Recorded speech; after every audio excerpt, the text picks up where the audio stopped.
안녕하세요. 저는 30대 후반 여자입니다. 여러분은 헛똑똑이란 말을 들어보신 적이 있나요?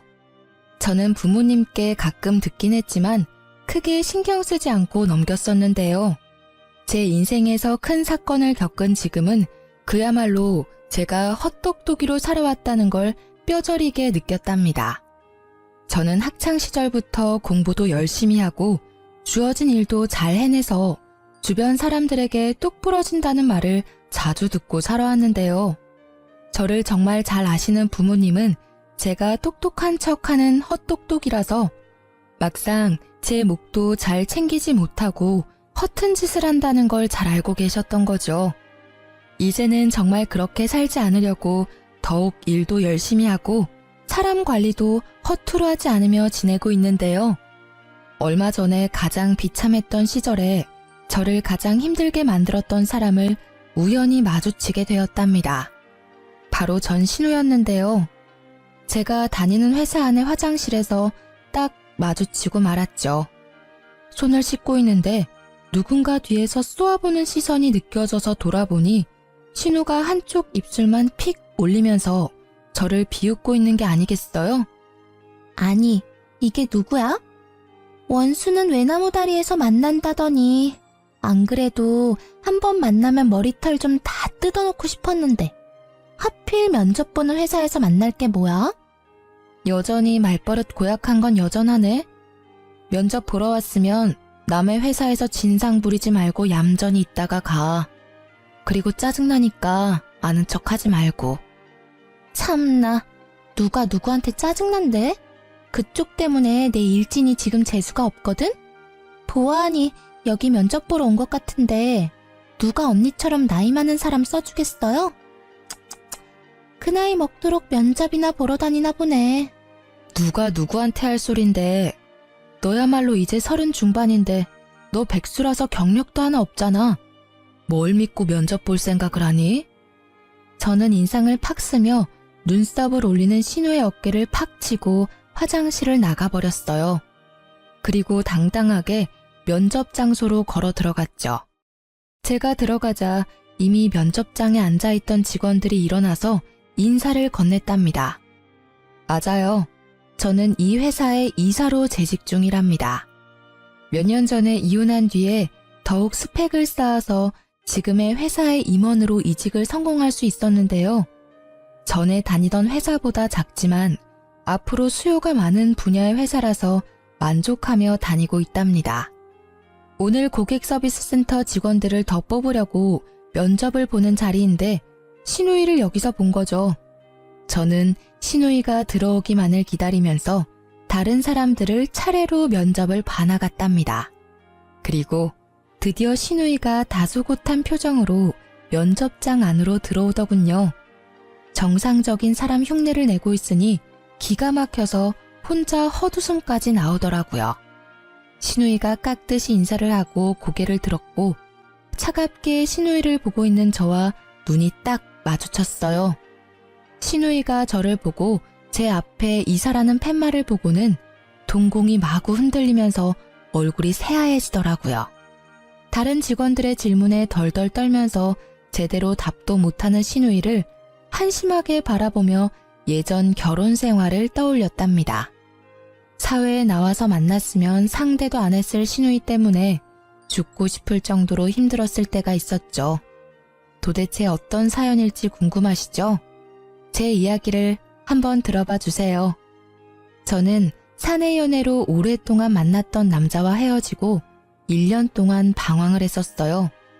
저도 그랬고 회사 사람들도 당연히 결혼까지 할 거라고 생각했지만 그 남자는 아니었던 거죠. 그렇게 30대 중반이 되니 마음이 급해져서 소개팅을 많이 하게 되었는데요. 그 중에 한 명이 바로 전 남편이었던 거죠.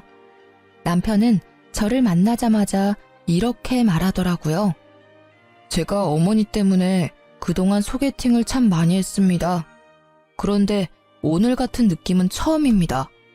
이런 걸 첫눈에 반했다고 하는 걸까요? 처음 만나자마자 느끼한 말을 해대서 사실 처음부터 호감이 가진 않았어요. 하지만 남편은 자기의 말을 증명이라도 하듯이 정말 열정적으로 구애를 했답니다. 거의 40에 가까운 남자가 20대 남자처럼 열정적으로 애정을 쏟아주니까 저도 마음이 기울더라고요. 직업도 대기업 팀장이라 연봉도 나쁘지 않았고 홀어머니와 여동생과 같이 산다고 했지만 가족 문제가 그렇게 크게 결혼에 걸림돌이 될 거라는 생각은 안 했던 것 같아요. 연애는 6개월 정도 하고 프로포즈를 받게 되었는데 짧은 시간이지만 자기 어머니에 대한 애틋한 마음을 자주 내비치긴 하더라고요.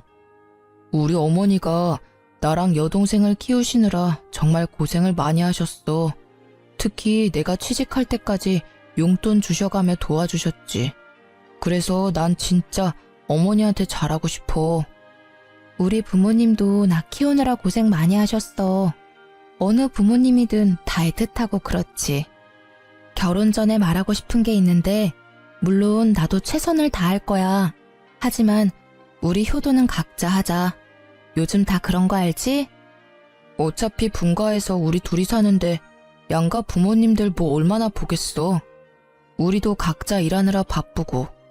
근데 우리 엄마는 며느리랑 딸같이 친하게 지내시는 걸 항상 바라셨으니까 여보가 좀 맞춰줬으면 좋겠어. 너무 정없게 그러지 말고. 그래, 최선을 다한다니까. 그럼 자기도 우리 아버지랑 낚시도 가고 잘 지내줘. 우리 아빠도 사위랑 낚시 다니는 게 꿈이래. 제가 그렇게 말하니 남편은 꿀먹은 벙어리처럼 아무 말도 하지 않더라고요. 그래서 알아들었나 생각했는데 지금 생각하면 계속 이런 문제로 다투면 결혼을 못할까봐 참았던 것이죠. 그렇게 상견례를 하게 되었고 고급 한정식 식당을 제가 직접 예약했답니다. 친정 부모님도 정시에 도착하셔서 남편과 이런저런 얘기를 나누시고 있었고요.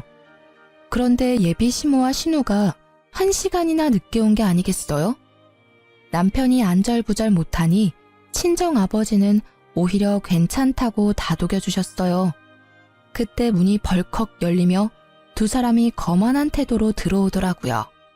하필 골라도 이런 외진 데를 고를 게 뭐람? 택시도 안 잡히고 차는 또 어찌나 막히는지. 오빠, 우리한테 뭐라고 하지 마. 이런 식당을 잡은 게 문제지. 아, 짜증나. 배고파 죽겠네. 두 사람은 미안하단 말을 한마디도 하지 않고 오히려 당당하더라고요. 친정 부모님의 표정이 점점 굳어지는 걸 보자 제가 더 민망해졌답니다. 결혼식 날짜는 6월 20일로 받았는데 어떠신가요? 이날이 가장 좋다고 하는데요. 아, 안 돼요. 나 유럽 여행 갔다가 오는 날이 24일이니까 그 이후로 해요. 여행이요? 이미 예약을 다 한 거예요? 항공권도 다 샀어요? 아니, 아직 산 건 아닌데 이미 친구들하고 날짜 다 맞춰서 안 돼요. 아, 더 늦게 해요. 결혼식이 뭐 대수라고. 네? 오빠 결혼식이 여행보다 더 중요하죠.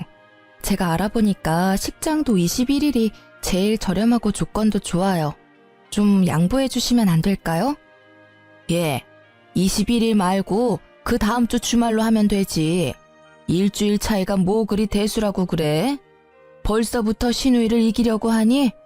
우리 아들같이 잘난 남자랑 결혼하면 받아들일 건 받아들여야지. 사부인, 안 그래요? 갑자기 친정아버지가 물컵을 쾅 하고 세게 놓으셨어요. 어머니가 얼른 아버지 손을 잡아 말리고 분위기는 순식간에 얼음처럼 차가워졌답니다. 화가 난 아버지를 보고 시모가 그제야 말을 아끼더라고요. 결국 결혼식 날짜는 다시 잡아보기로 하고 그 비싼 밥도 먹는 둥 마는 둥 한 채로 상견례가 마무리되었죠.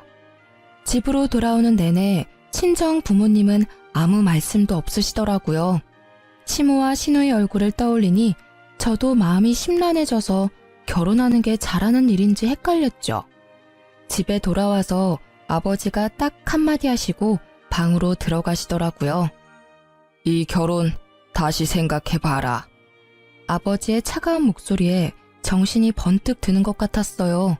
그래서 며칠간 고심 끝에 남편에게 결혼을 다시 생각해보자고 말했답니다. 그랬더니 매일 저녁마다 집으로 찾아와 친정 부모님 앞에서 죄송하다고 비는 게 아니겠어요. 제 앞에서도 눈물을 흘리면서 애원을 하고 일주일 정도를 매일 와서 아버지를 설득하더라고요. 결국 아버지도 결혼을 허락해 주셨고 남편이 결혼식이며 신혼여행까지 책임을 지고 진행시키더라고요. 제가 신경 쓰지 않도록 세세한 부분까지 신경 써가며 결혼식을 준비하는 걸 보니 이 남자를 믿고 살아가 봐도 좋겠다는 생각이 들었죠. 그렇게 여름에 신부가 되어 결혼식을 치르는 날이 다가왔답니다. 신부 대기실에서 친구들과 사진 찍으며 얘기를 나누고 있는데 문이 벌컥 열리더라고요. 문소리만 듣고도 본능적으로 신우이라는 걸 알겠더라고요. 신우를 본 친구들이 경악을 하며 저를 바라봤어요. 그래서 저도 신우를 쳐다봤는데 세상에 하얀 원피스를 입고 왔더라고요. 거기다 빨간 구두를 신고 화장도 세상 촌스럽게 하고 와서 누가 보면 결혼식 파토 내려고 온 여자인 줄 알겠더라고요. 아가씨, 왜 한복을 안 입고 원피스를 입었어요? 근데 원피스 색이 좀... 색이 왜요? 이거 베이지 색이에요. 내가 살 때도 흰색 아닌 거 확인하고 산 거예요. 나도 예의는 있어요. 그리고 이거 명품이라고요. 소리를 삑 지르고 제 옆에 앉아서 사진을 찍기 시작하는데 진짜 미쳐버리겠더라고요. 친구들도 기가 막혀서 입을 떡 벌리고 있고 다른 사람들은 신우의 옷을 보고 다 수군수군 됐죠. 그렇게 결혼식이 시작되고 정신이 하나도 없이 버진로드를 걷고 여차저차 결혼식이 마무리가 되었어요. 사진 찍는 순서가 되고 신우가 제 옆에 딱 서자 그제야 정신이 번쩍 들더라고요. 다행히도 제 가방순이 친구가 신우의 옆을 파고들어 제 옆에 서주더라고요. 덕분에 하얀 옷 옆에 하얀 옷이 되는 참사는 피할 수 있었답니다. 그렇게 정신없이 사진을 찍고 부케도 던지고 마무리가 되었어요. 그때 갑자기 시모가 앞으로 떡하니 나와 사진사를 부르는 게 아니겠어요? 이제 다 찍은 거죠? 그럼 나 좀 찍어줘요. 여기 배경도 멋있고 좋네. 아, 얼른요.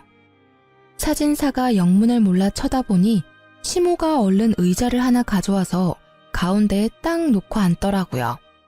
자자, 얼른 찍어줘 봐요. 오늘처럼 이렇게 화장하고 한복 곱게 입었을 때 독사진 좀 찍어두려고 그래요. 저는 너무 황당하고 하객들 보기에도 부끄러워서 남편을 푹 찔렀어요. 지금 어머니 뭐 하시는 거야? 왜 갑자기 사진을 찍으신다는 거야? 좀 말려봐. 아니, 오늘 예쁘게 하고 오셨다고. 나중에 쓰실 영정사진 좀 찍으신대. 뭐? 지금 뭘 찍는다고? 제정신이야? 자기도 알고 있었어? 남편은 어깨를 으쓱하더니 뭐가 대수라는 듯이 오히려 놀라는 저를 이상하게 바라보기까지 하더라고요. 사돈도 오늘 한복 곱게 입으신 김에 한 장 찍어둬요. 이게 다 돈 버는 거니까.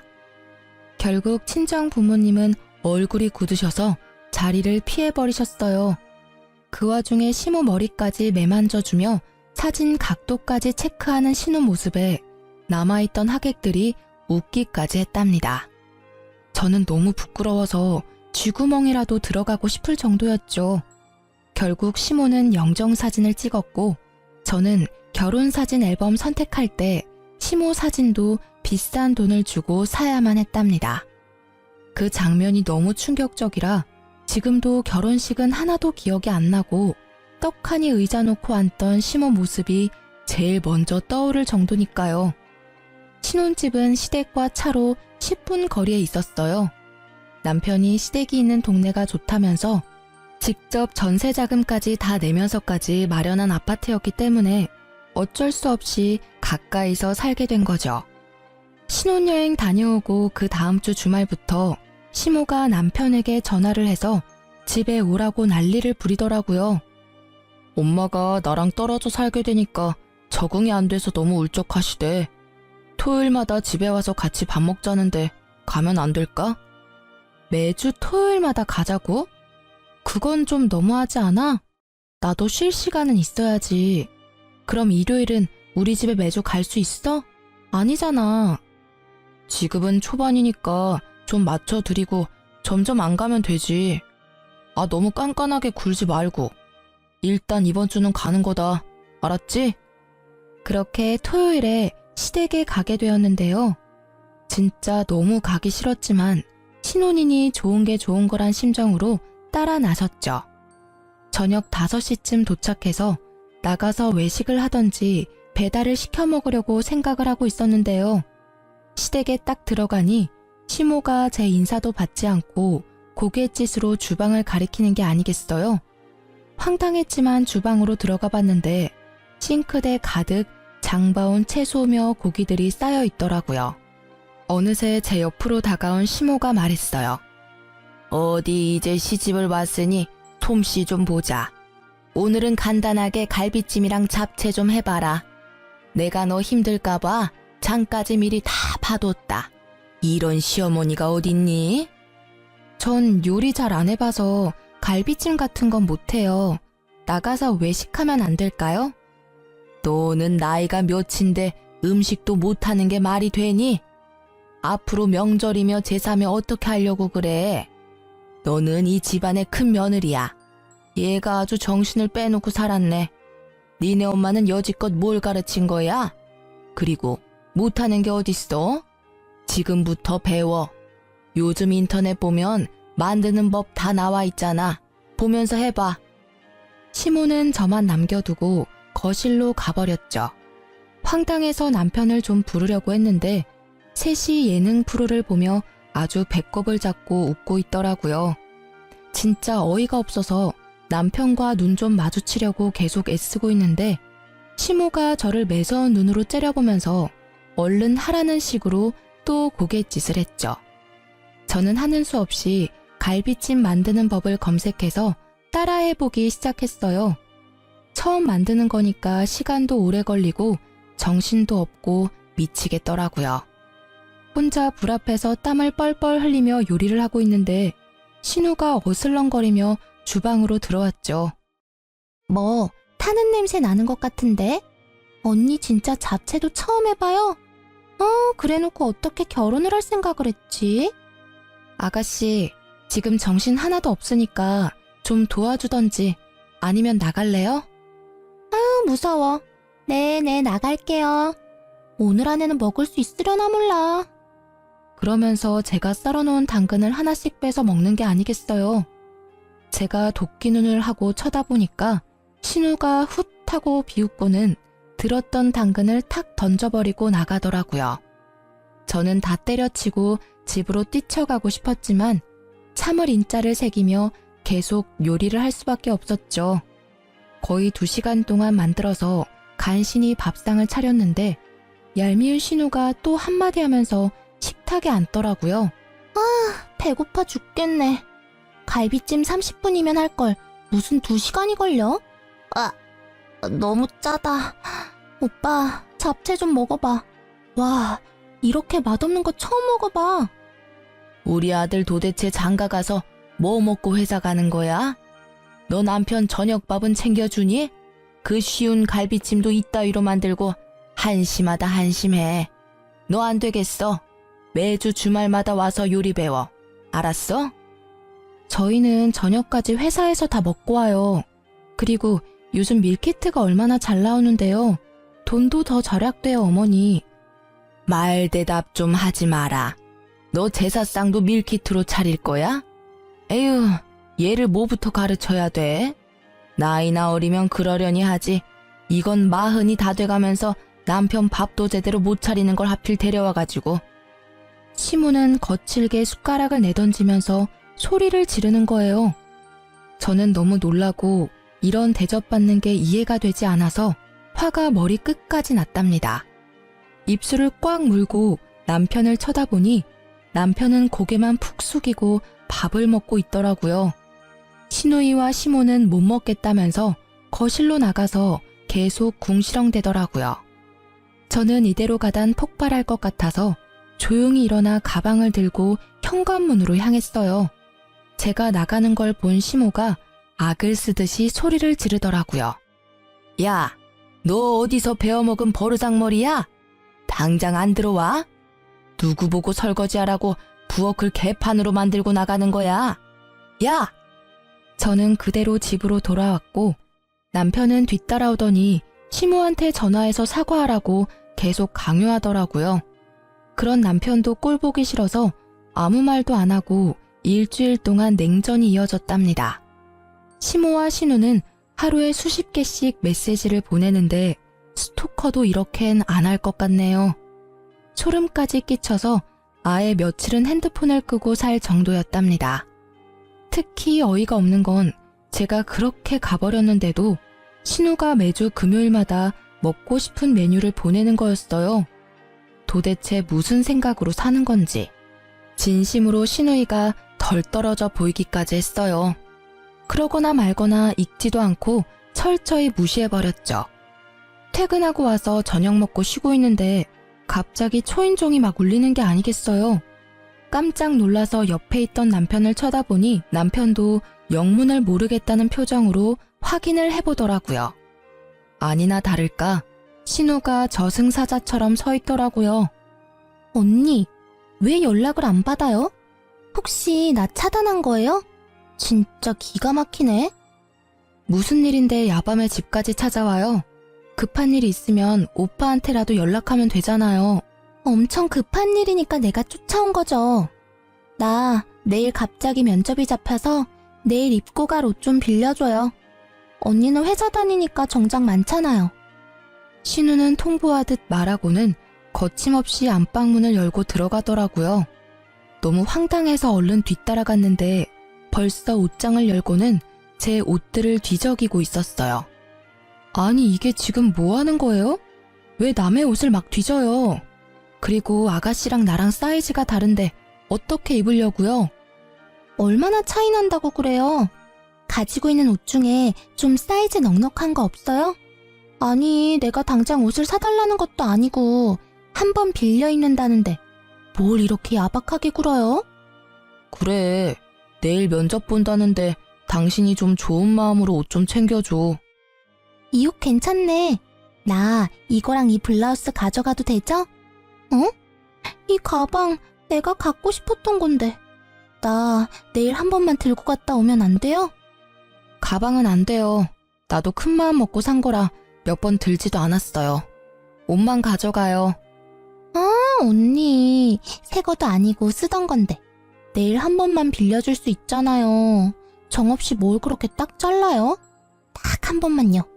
그럼 잘 쓸게요. 제가 말릴 새도 없이 신우는 가방이랑 옷들을 가지고 현관문으로 질주를 하더라고요. 현관문까지 휑하게 열어놓고 가버린 걸 보니 기가 막혀도 진짜 한참 막히더라고요. 남편도 제가 한마디 할 줄 알고 슬그머니 화장실로 들어가서 나오지도 않고 저는 혼자 냉수를 벌컥벌컥 들이켜고 화를 식혀야만 했답니다.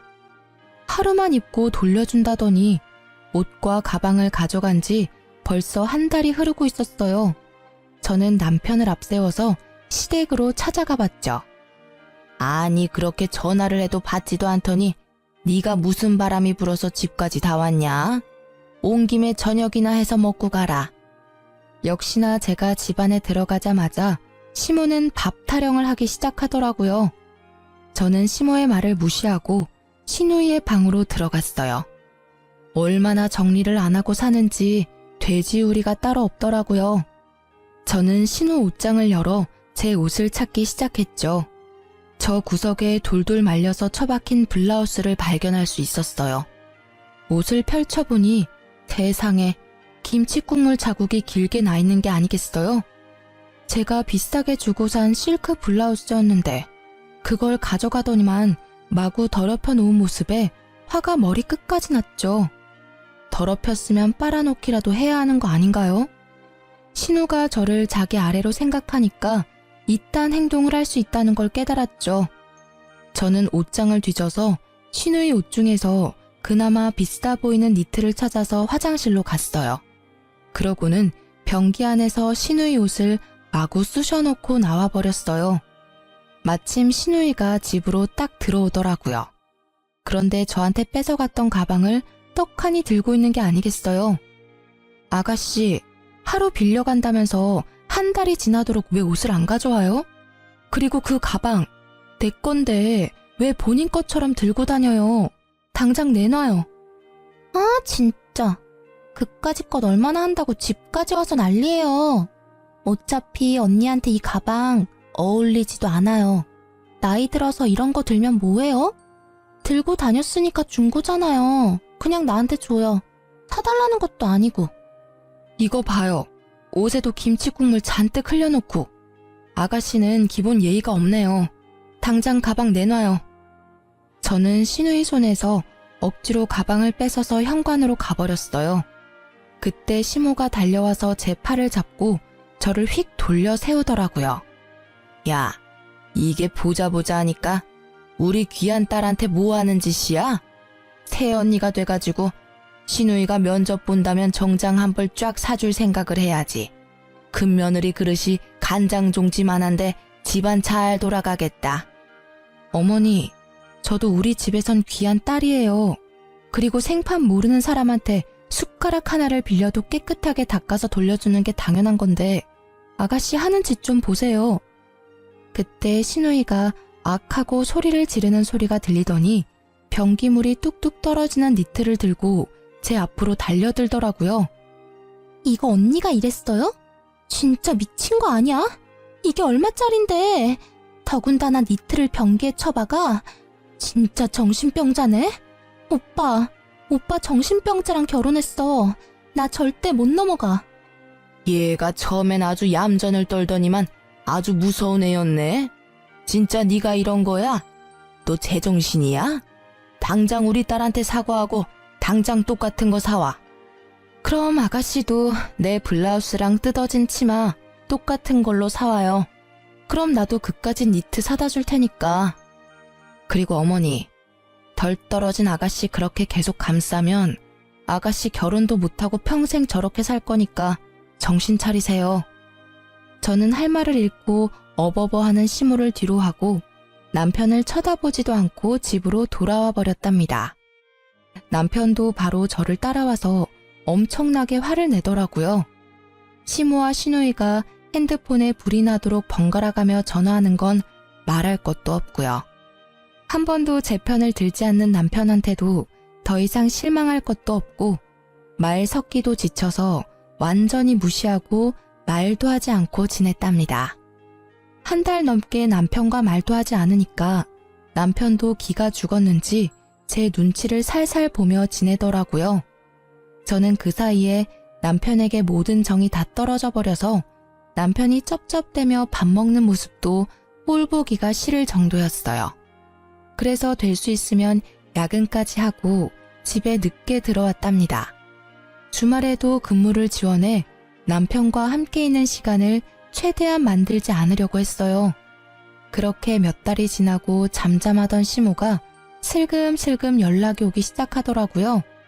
신우도 이번 주 메뉴를 적어서 보내기 시작하는데 진짜 정신이 이상한 게 아닌가 하는 생각까지 들었어요. 일반적인 사람이라면 이럴 수가 없잖아요. 하루는 제가 정신없이 일을 하다가 전화가 와서 확인도 안 하고 받았는데 앞불싸 신우이더라고요. 이제야 전화를 받네요. 엄마가 이번 주 토요일에 와서 닭볶음탕 만들어서 같이 먹재요. 그럼 지금까지 했던 행동들 용서해주고 다시 잘 지내본다니까 장 봐서 일찍 와요. 내가 용서받지 못할 행동한 게 있나요? 아가씨가 나한테 잘못을 빌어야 될 것 같은데. 아가씨 면접 붙었어요? 떨어졌죠? 그럼 지금 하는 일 없는 백수잖아요. 아가씨가 어머니한테 닭볶음탕 좀 만들어서 효도 좀 해봐요. 됐죠? 말 다 했어요? 나도 알바 하거든요. 나한테 이렇게 대한 거 엄마한테 다 말할 거니까 알아서 해요. 내가 엄마 대신 좋게 말해보려고 했는데 안 되겠네 진짜. 저는 픽 비웃어주고는 전화를 끊어버렸어요. 그날 밤 늦게 집에 들어갔는데 남편이 저를 기다리고 있었는지 소파에 다소곳이 앉아있더라고요. 그러더니 바로 어디론가 전화를 걸더니 대뜸 저한테 핸드폰을 넘겨주는 게 아니겠어요? 인상을 쓰며 전화를 받았더니 시모가 악을 쓰기 시작했죠. 야, 네가 뭔데 시어미를 무시해? 네 부모가 그렇게 가르치든? 너 내가 내일 네 회사 쳐들어가서 다 깨부수고 망신 주기 전에 토요일에 장 봐서 집으로 튀어와. 알아들었어? 저는 시모와 전화를 끊고 남편을 쏘아보았어요. 당신 솔직히 몇 달째 시댁에도 안 가고 안부 전화도 안 하고 너무한 거 아니야? 나한테 쌀쌀맞게 구는 건 내가 참을 수 있는데 우리 엄마한테는 그러지 마. 나 키우느라 얼마나 고생을 하셨는데 며느리랑 좀 잘 지내고 싶으시다는데 도대체 왜 그래? 그럼 당신은 왜 우리 집에 전화도 안 하고 가지도 않는 건데? 신우가 나한테 미안하다고 상식적으로 한마디만 했어도 내가 이렇게 정 떨어지진 않았어. 아니, 사위랑 며느리가 같아. 사위는 손님이라잖아. 손님이 전화하냐? 그리고 그거 옷 몇 푼이나 한다고 그 난린지 난 지금도 이해가 안 된다. 가족끼리 싸우기도 하고 화해하고 그렇게 사는 거 아니야? 당신 너무 이기적인 거 알아? 토요일에 무조건 가는 거야. 역시 남편과는 대화가 전혀 통하지 않았어요. 그놈의 닭볶음탕이 이렇게 저를 힘들게 할지는 상상도 못했는데 말이죠. 저는 작년 이맘때쯤에 저를 떠올려 봤어요. 시댁과 남편과 엮이지 않았을 땐 자유롭고 홀가분한 삶을 살았었는데 지금은 너무나 숨이 턱턱 막혀왔어요. 결혼하지 말라는 친구들의 말이 그냥 행복에 겨운 투정인 줄 알았는데 진심이었을 것 같다는 생각이 들었죠. 왜 결혼을 했는지 너무나 후회되고 할 수만 있다면 작년으로 시간을 되돌리고 싶었답니다. 결국 토요일에 장을 봐서 남편과 시댁으로 갔죠. 집 안으로 들어가 보니 시모와 신우는 저를 아는 척도 안 하고 텔레비전을 보고 낄낄대고 있더라고요. 저도 말 섞기 싫어서 바로 주방으로 들어가서 재료를 손질하기 시작했어요. 닭을 데치고 있는데 시모가 어느새 쓱 들어와서 제가 하는 걸 보고 있더라고요. 닭볶음탕 해보긴 했니? 닭 냄새 안 나게 잘해라. 네 남편이 얼마나 냄새에 민감한 줄 아니? 전 시모 말에 대꾸도 안 하고 요리를 해나갔어요. 시모가 머쓱해졌는지 알아서 주방을 나가더라고요. 그렇게 닭볶음탕이 완성되었고 저는 식탁에 한 상 차려놓았죠. 와, 냄새 좋은데? 맛있어 보이네. 처음인데도 그럴듯한데? 먹어봐야 아는 거지. 아니 하면 이렇게 잘하면서 왜 그렇게 튕겨? 세 사람 다 숟가락을 들고 먹기 시작했죠. 저는 가만히 앉아서 바라보기만 했답니다. 이게 뭐야? 토할 것 같아. 왜? 얘, 이게 뭐니? 아우 짜! 소금을 들이부었어? 어머, 그렇게 짜요? 제가 처음 해봐서 맛을 잘 모르겠더라고요. 먹어봐도 계속 싱거워서 소금을 좀 더 넣었는데. 먹어보니 좀 짜긴 하네요. 어떡하죠? 시모가 열이 받았는지 숟가락을 집어 던지더라고요. 신우는 화장실에 가서 토를 하는지 입을 씻어내는지 한참을 나오지 않았죠. 당신 이게 뭐 하는 짓이야? 진짜 실수한 거 맞아? 이렇게 소금 범벅을 해놓고 어떻게 남편 먹으라고 내놓을 수가 있어? 너 딱 봐도 일부러 그랬지? 이거 진짜 못 쓰겠네. 주방도 아주 개판으로 만들어 놓고. 너 당장 싹 정리하고 집 청소까지 다 해놓고 있어. 너는 밥 먹을 자격도 없어.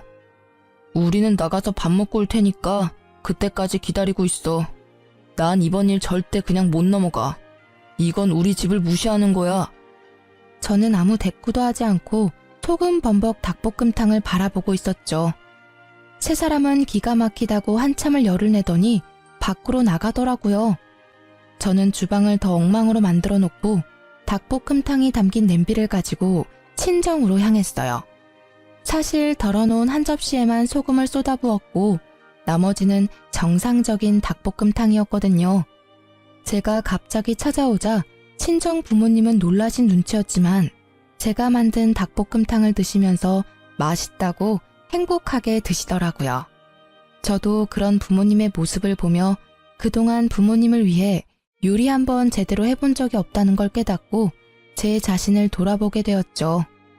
부모님과 식사를 마치고 수다를 떨면서 오랜만에 평화로운 시간을 보내고 있는데 아니나 다를까 핸드폰에서 불이 나도록 연락이 오기 시작했어요. 30분 정도 지났을까? 친정집 현관문을 누가 미친 듯이 두드리기 시작했답니다. 놀라신 부모님이 현관문을 열자 남편이 씩씩대며 서 있더라고요. 아니 자네 이게 무슨 일인가? 왜 이렇게 문을 부수듯이 두드려? 제처 여기 있죠? 아무리 전화를 해도 받아야 말이죠. 야, 당장 나와. 야라니? 자네 왜 이렇게 흥분을 했나? 도대체 무슨 일인가? 저게 우리 집 주방을 개판으로 만들고 일부러 소금을 들이부어서 제 동생은 죽을 뻔했다고요. 아니 시댁을 얼마나 무시하면 그딴 짓을 합니까? 저 절대 못 넘어갑니다. 오늘 아주 버릇을 단단히 고쳐놔야지. 야, 당장 나와. 누가 들으면 내가 음식에 독이라도 탔는 줄 알겠네. 당신이야말로 우리 집에 와서 이게 무슨 행패야? 우리 집은 우스워 보여? 이게 아직도 말대답이야? 하늘 같은 남편을 이따위로 취급해? 당장 따라 나와. 남편이 제 손목을 세게 비틀어서 잡아 끌기 시작했어요. 화가 난 아버지가 남편을 팍 밀쳐버렸죠. 자네야말로 장인 장모를 얼마나 무시하면 내 앞에서 내 딸 손모가지를 비트나? 여지껏 우리 딸 이렇게 대한 거야? 당장 꺼지게. 당장. 친정아버지가 문을 못 닫도록 막아대는 남편을 다시 한번 세게 밀어서 넘어뜨리고는 현관문을 닫아버렸답니다. 남편은 한참을 쿵쿵 발로 현관문을 차다가 돌아갔죠. 너 여지껏 이런 취급을 받았어? 네가 저놈보다 뭐가 부족해서? 당장 이혼해라. 하나 보면 열을 한다고 더 볼 것도 없다. 아버지의 말을 듣고 저도 정신이 바짝 차려지면서 이혼을 해야겠다는 결심이 굳어졌어요. 그렇게 당장 남편에게 이혼을 통보했고 남편은 절대 안 된다며 집으로 들어오라고 했어요. 난 이혼할 때까지는 절대 그 집으로 돌아가는 일 없을 거야. 내가 그 집에 가는 날은 내 짐을 빼오는 날뿐이야. 오늘 당신 회사로도 이혼 서류 보냈으니까 당장 도장 찍어서 보내. 내가 바람을 폈냐? 너를 패기라도 했냐? 내가 이혼 안 하겠다는데 네가 무슨 수로 이혼을 할 건데? 어디 한번 계속 개겨봐. 누가 이기나 보자. 저는 닭볶음탕을 만들러 간 날에 시모와 남편이 한 대화를 모두 녹음했었고 남편이 친정에 와서 소란을 피운 것도 모두 녹음을 해놓았었거든요. 일부분을 남편에게 보내자 남편이 일단 이혼 서류 들고 만나자고 태도를 바꾸더라고요. 그래서 약속 장소로 나가서 남편을 기다렸답니다. 문 쪽이 소란스러워 뒤돌아보니 시모와 시누이와 남편이 같이 몰려 들어오더라고요. 시모는 저를 보자마자 제 따귀를 마구 때리기 시작했어요. 저는 너무 놀라서 대응도 못하고 몸이 굳어버렸죠. 누구 마음대로 이혼이야? 너는 내가 오늘 버르장머리를 확실히 고쳐놓을 거야. 니까짓 게 뭔데 우리 집안을 무시하고 쑥대밭으로 만들어? 그것도 모자라서 우리 아들을 이혼남 만들겠다고? 이게? 지금 저 때린 거 후회하실 텐데요. 누군 이혼녀 되고 싶어서 되나요? 제 인생도 그쪽 때문에 아주 더럽게 꼬였네요. 보자 하니까 우리 엄마한테 뭔 말버릇이야? 이번엔 신우가 달려들어 제 머리채를 잡고 흔들기 시작했어요. 제가 신우의 팔목을 마구 핥히어대자 시모가 제 팔을 붙들지 뭐해요. 제가 무차별적으로 당하고 있는데 남편은 그 모습을 보고만 있더라고요. 여기요. 경찰 좀 불러주세요. 사장님! 제가 소리치자 시모가 제 입을 틀어막기까지 하더라고요. 경찰이 올까봐 무서웠는지 저를 끌고 밖으로 나가려고 하길래 안간 힘을 써서 주저앉아 버티기 시작했답니다. 사람들이 신고를 했는지 다행히도 금방 경찰이 출동했고 다 같이 경찰서로 향했어요. 제 인생 처음으로 경찰서에 와서 조사도 받고 결혼하고 참 별일을 다 겪는다 싶었죠. 저는 경찰에게 폭행죄와 협박죄로 세 사람 모두 고발하겠다고 하고 진술서를 적기 시작했고 그 모습을 보던 세 사람이 펄쩍 뛰었죠. 아니 가족끼리 좀 다툰 거 가지고 무슨 협박죄. 형사님 얘 좀 보세요. 말도 안 되는 소리를 하고 있네 진짜. 혜언니가 좀 정신이 이상해서 우리가 좀 주의를 준 거예요. 그리고 뭐 증거 있어요? 우리가 때린 증거 있냐고요.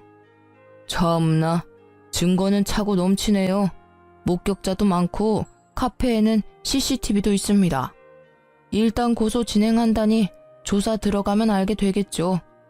경찰 말을 듣고는 시모가 갑자기 제 손을 덥석 잡고 비굴하게 미소를 짓더라고요. 아유 얘 내가 너무 화가 나서 정신이 어떻게 됐었나 보다. 정말 미안하다. 우리 서로 간에 이해하고 용서하고 다시 잘 지내보자. 우리 가족 아니니? 저를 정말 가족으로 생각하셨으면 그렇게 개 패듯이 패진 않았겠죠. 아니죠. 키우던 개도 그렇게는 안 때리겠어요. 저는 절대 합의도 고소 취하도 안 할 거니까 법대로 해요. 형사님, 계속 진행해주세요. 남편이 점점 일이 심각하게 돌아가는 걸 느꼈는지 저에게 조용히 말하더라고요. 고소 취하하면 이혼해 줄게. 원하면 지금 당장 도장 찍어줄게. 저는 바로 가방에서 이혼 서류를 꺼내서 남편에게 내밀었어요. 남편은 바로 도장을 찍어 건네줬죠. 일단 고소를 나중으로 미루고 이혼 서류부터 접수했고 시댁에게 폭력을 당했다는 증거가 있어서 좀 더 빠르게 판결을 받을 수 있었어요. 그렇게 1년이 채 넘지 않은 결혼 생활의 종지부를 찍게 되었답니다. 이혼 확정 신고한 바로 다음 날 저는 다시 해당 경찰서에 찾아가 고소를 진행했고 몇 달이 지나 시모와 시누이에게 폭행죄로 벌금이 선고되었다는 걸 통보받을 수 있었어요. 그리고 바로 남편과 시모에게 계속 연락이 왔고 제가 받지 않자 온갖 욕을 해대며 음성 메시지를 잔뜩 남겨놓았더라고요. 전 상대하기도 싫어서 바로 핸드폰 번호도 바꾸어버리고 남편과 시댁 자체를 머릿속에서 지워버리려고 온갖 노력을 했어요. 1년의 결혼과 이혼 과정은 제 인생에서 철저히 도려내고 싶은 부분이라 오히려 질질 끌지 않고 빨리 해결해서 감사할 뿐이었죠. 그렇게 5년의 시간이 흐르고 저는 연애도 하지 않고 오로지 일에만 몰두했답니다. 그러다가 헤드헌터에게서 현재 회사의 임원 자리로 스카웃 제의를 받아 이직을 하게 되었고 혼자여도 만족스러운 삶을 살아가고 있었죠. 그러다가 면접 자리에서 전 시누이를 딱 맞닥뜨리게 되니 예전 생각이 나서 기분이 너무 안 좋더라고요. 면접 내내 제 눈치만 보며 말도 제대로 못한 시누이는 쫓기듯이 면접장을 나가버렸어요. 그렇게 마무리가 되었나 싶었는데 복도에서 저를 기다리고 있더라고요. 제가 무시하고 지나가자 거칠게 제 손목을 낚아채는 거 있죠? 저는 시누이의 손을 탁 쳐내고 날카롭게 쏘아붙였어요. 이게 지금 예의 없게 무슨 짓이죠? 우리 집은 개떡같이 만들어놓고 혼자 아주 잘 나가고 계셨네? 너랑 이혼하고 우리 오빤 회사에서 잘려서 지금까지 백수야. 생활비가 없어서 우리 엄마가 청소 일하러 다니다가 허리 다쳐서 지금 요양병원에 있어. 다 너 때문이야. 어떻게 책임질래? 네 오빠가 잘려서 다시 직장 못 구하는 게 왜 내 탓이니? 무능력한 네 오빠 탓이지. 그럼 네가 정신 차리고 고깃집 불판이라도 닦아서 돈을 벌어야지. 너 지금까지 백수지? 뭐? 너 지금 말 다 했어? 너 때문에 빨간 줄 생겨서 취직도 못하는 거잖아. 네가 책임져. 그러니까 나 여기 합격시켜. 너 이 사람이여. 신우가 큰 소리를 내는 게 들렸는지 대표님이 이쪽으로 걸어오는 게 보였어요. 김 이사님, 무슨 일 있나요? 괜찮아요? 아닙니다. 아무 일 없습니다. 대표님, 오늘 면접 지원자인데 끝나고 뭘 좀 물어보셔서요. 신우의 눈에도 대표님이 젊은 훈남으로 보이는지 갑자기 얼굴을 붉히며 다소곳해지더라고요. 그 모습이 어이가 없어서 헛웃음이 났죠. 저는 주위를 둘러보고 아무도 없다는 걸 확인하고는 슬쩍 대표님의 팔짱을 꼈답니다. 대표님이 놀라서 저를 바라보다가 저와 눈이 마주치고 흐뭇하게 미소를 지었어요. 그 모습을 보고 신우이의 입이 떡 벌어진 채 굳어 있더라고요. 비밀로 하자더니 소문이라도 나면 어쩌려고 그래요? 나야 좋지만. 사실 저는 대표님과 1년 넘게 사내 연애 중이었답니다. 저보다 4살이 많은데 일만 하느라 여지껏 연애도 많이 해보지 않았던 대표님과 매일 야근하며 붙어있다 보니 이성적인 감정이 싹 트더라고요. 슬슬 결혼 얘기가 나오고 있어서 곧 회사에도 알릴 예정이긴 했지만 신우의 부끄러워하는 얼굴을 보니 일부러 보여주고 싶었달까요? 합격자는 내가 결정하는 게 아니라 서류 전형과 면접 점수를 합산해서 공정하게 선발할 예정입니다. 합격자 발표까지 기다리세요. 입술을 씹으며 저를 노려보는 신우이를 뒤로하고 대표님과 함께 사무실로 돌아갔죠. 당연히 합격하지 못했고요. 다시는 마주치고 싶지 않을 뿐입니다. 전 매일을 바쁘게 일하며 지내고 있고 대표님의 프로포즈를 받아 곧 결혼식을 올릴 예정이랍니다. 이번엔 아픔 없는 결혼 생활을 이어나가고 싶은 마음이 크네요. 하지만 가장 소중한 건 제 자신이니까 항상 저를 첫 번째로 두고 살아가려고 한답니다. 여러분도 자기 자신을 최고로 여기는 삶을 사시길 바라면서 제 사연을 이걸로 마칠게요. 들어주셔서 감사합니다. 모두 행복하세요.